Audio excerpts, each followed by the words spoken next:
the security of the American people, our interest and the interest of our allies, means having to constantly adapt to anything and everything that's happening around the world. And we're seeing this very day the need for adaptation as a consequence of us standing with Ukraine against Putin's brutal and unjustified war.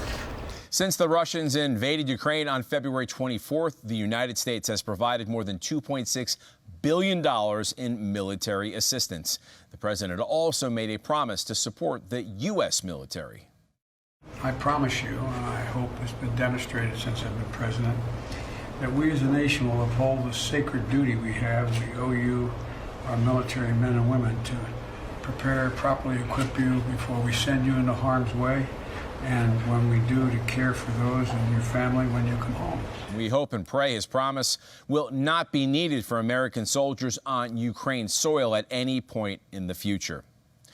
2 child predators and multiple gang members were arrested on Monday trying to cross the southern border of the United States illegally. Customs and Border Protection reports their agents in the Rio Grande Valley sector stopped a tractor-trailer truck. Their search produced the 2 child predators and gang members. Every immigrant had an arrest record. They were all taken into custody and processed accordingly. Customs and Border Protection stopped more than 221,000 illegal immigrants along the southwest border in March. That's a 33% increase over February. Greg, back to you. All right, Disney's getting a little closer to losing its special tax district, over half a century old. The Republican-led House of Florida passed a bill today by a vote of 70 to 38 in favor of eliminating Disney's and 5 other special districts in Florida. The Senate already passed the measure, so it now heads to the desk of Governor Ron DeSantis to sign into law. The legislation won't take effect until June of 2022. The special district gave Disney wide-ranging autonomy over environmental protections and public services. It also gave them control over local police and fire departments on the land where the Florida theme park resides. Disney also maintains public roads and bridges in the district and enjoys millions in tax savings with the state. Like lighting a match to a forest fire. That's the impact. Economist Stephen Moore predicts President Biden's push to raise corporate income and other taxes by more than $2.5 trillion will have on the economy. Moore and other economists say raising taxes now would only worsen the difficult financial situation businesses and everyday Americans are now facing. Higher taxes mean less investment, and raising the corporate tax rate from 21% to 28% would likely result in manufacturers producing fewer goods and services when many goods are already in short supply. Moore told the Washington Times, if you tax businesses more, you're going to get less output, and that's going to make inflation worse, not better. If you keep letting inflation linger, it becomes like a cancer cell in the body. It grows, it gets bigger, and the more it lingers, the harder it is to take out. Many economists are predicting a recession by the end of this year or possibly even early next year. Wednesday on MSNBC, White House National Climate Advisor Gina McCarthy declared President Biden remains absolutely committed to not moving forward with additional drilling on public lands. But there was a larger agenda revealed by McCarthy.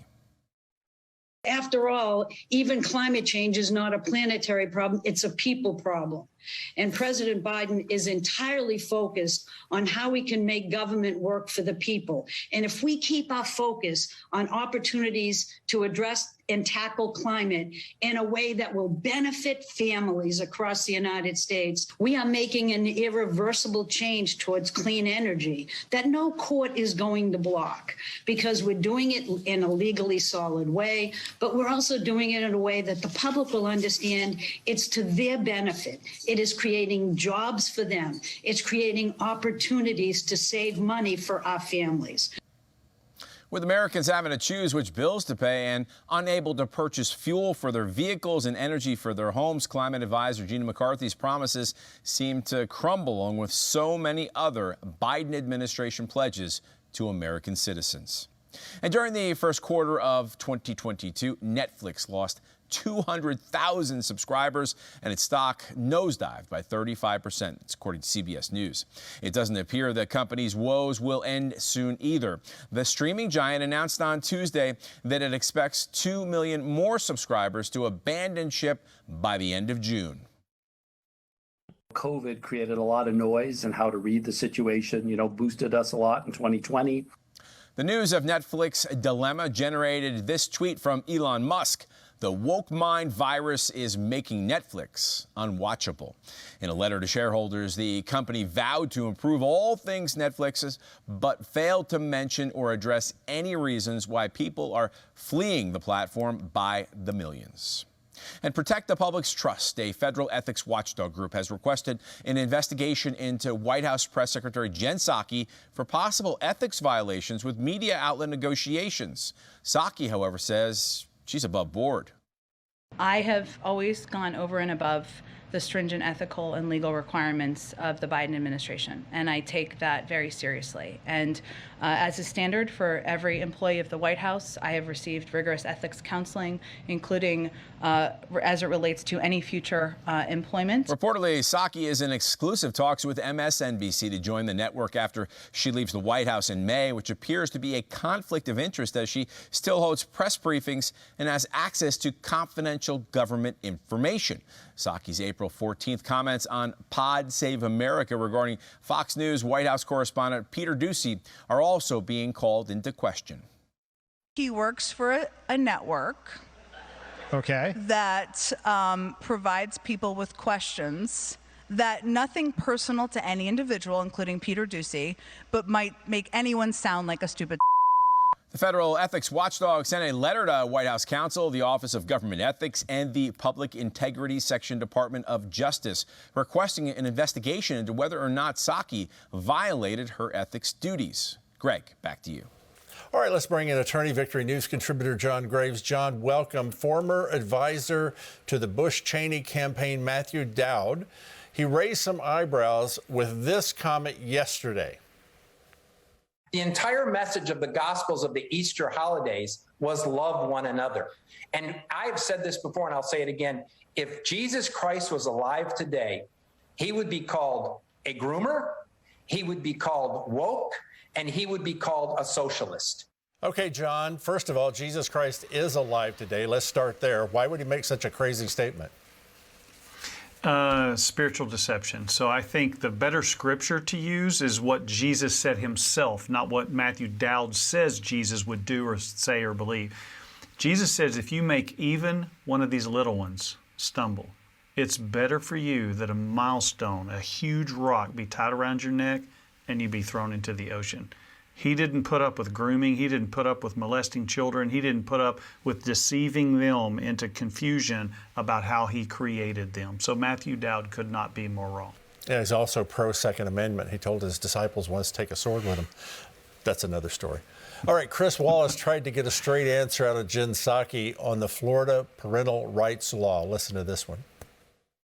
We're talking specifically here about teaching about sex in kindergarten through third grade. I have to say, as a parent, I would have problems with that. But the law is not about teaching sex education. It's about teaching about gender identity. So Ms. Psaki believes teachers should talk to kindergartners about whether they're a boy or a girl rather than their parents. So when did it become government's responsibility to do that, John? It's not, Greg. It's these kids are barely out of diapers and they want to confuse them about who they are and how God made them. We don't let people have a beard until they're 21, drive a car until they're 16, 18 if you want to carry other people beside your family. You got to be 14 to pierce your ears. They want to take little bitty kindergartners and confuse them about how God made them, confuse them or put ideas into their mind about they're not really the man or the woman God created them to be. It's tragic and it's spiritual deception. And this is the spokesperson for the Biden White House.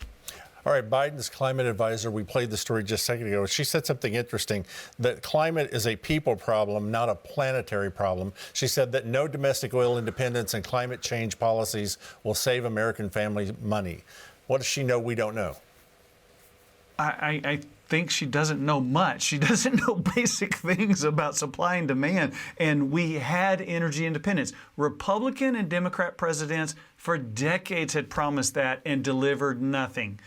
President Trump brought independence, the lowest gas prices we've had in years, and now it's almost doubled and in a lot of places tripled. It's very simple. You can't bite the hand that feeds you. You can't shut off the throttle that's putting the gasoline in the cars and expect that these problems aren't going to happen. Okay, the Republican National Committee posted an interesting fact. Kamala Harris has done 31 times as many press interviews than her boss. Why do you think that is? I think because doesn't have early onset dementia, perhaps. Maybe they're grooming her, getting her ready to be the next President of the United States. I think maybe she doesn't misspeak, but it's blown up in their face because it's the reason she's more unpopular than President Biden. I think right now, the more she gets out in front of people, the more people go, we don't just have buyer's remorse over this ticket. We're not real comfortable. Even Democrats don't want the two of them to run. All right, $300 million invested. CNN Plus is gone after 3 weeks. Now, let's put that in perspective. New Coke and retiring Tom Brady lasted longer than the streaming service. What went wrong with the big vision other than the letter CNN?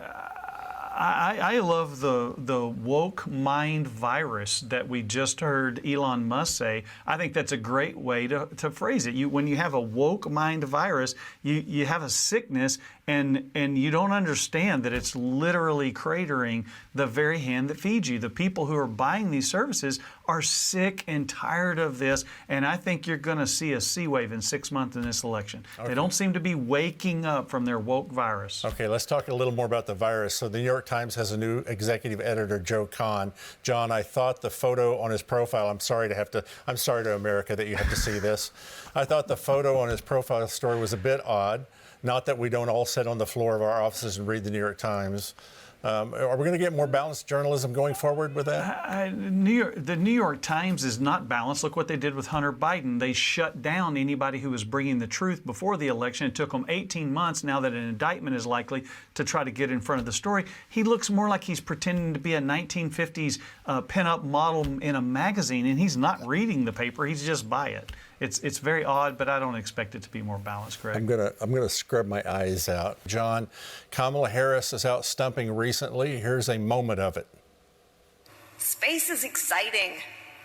It spurs our imaginations, and it forces us to ask big questions.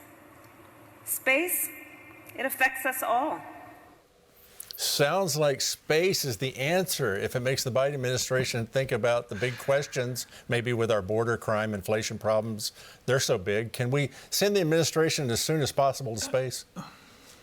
You know, if they would promise to stay there, it might be a good thing for the country. If you could tie a bow on today, it would probably be spaced out cadets, Greg, where literally the silliness, the insanity of cutting off oil and gas and not understanding why prices have gone up, having a socialist indoctrination and trillions of spending printed and it goes up, indoctrinating little kids and saying Jesus would do it. They're just spaced out on all of these issues. And so it makes you wonder what in the world, and I like the way the Senate candidate in Oklahoma said it, Proverbs 29:2 is what he was quoting. When the righteous rule, people rejoice. And what we have to do is use our voice and get involved to change these things. As I bring Tim Fox in here, John, could you lead us in a quick prayer for what we see today?